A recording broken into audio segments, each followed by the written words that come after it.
عید کے دن آپس میں اگر ملاقات ہو تو کیا کریں؟ تو اس میں سنت کیا ہے؟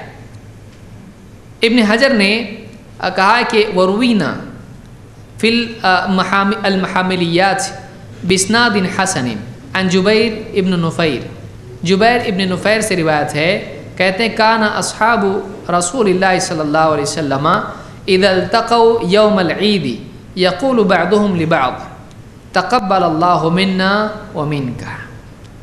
اللہ کے رسول صلی اللہ علیہ وسلم کے صحابہ جب آپس میں ایک دوسرے سے عید کے دن ملتے تو کہتے تقبل اللہ منا ومنک، ہم سے اور تم سے اللہ تعالیٰ قبول کرے کیا؟ جو بھی عبادت رمضان کی یا آج کے دن کی ہم نے کی، اللہ وہ عبادت قبول کرے۔ تو یہ جو قبول کرے گی جو بات ہے، یہ دعا عید کے دن کی ایک دوسرے کو دینا چاہیے۔ اس کو ابن حجر نے فتح الباری میں روایت کیا، اس کی مختلف روایات ہیں، میں ایک مثال کے طور پر ذکر میں نے کی ہے۔ اسی طرح سے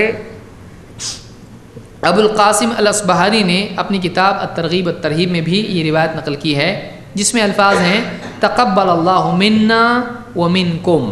تو کوئی آدمی تقبل اللہ منا ومنک بولتا ہے تب بھی ٹھیک ہے، کوئی آدمی تقبل اللہ منا ومنکم بولتا ہے تب بھی ٹھیک ہے۔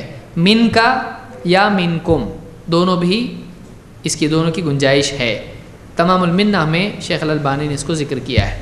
تو اب عید کے دن اسی پہ جھگڑ رہے، منا اور منکم نہیں ہے، منکا ہے، وہ بولا منکا نہیں ہے منکم ہے، اور لڑ رہے دونوں مل کے۔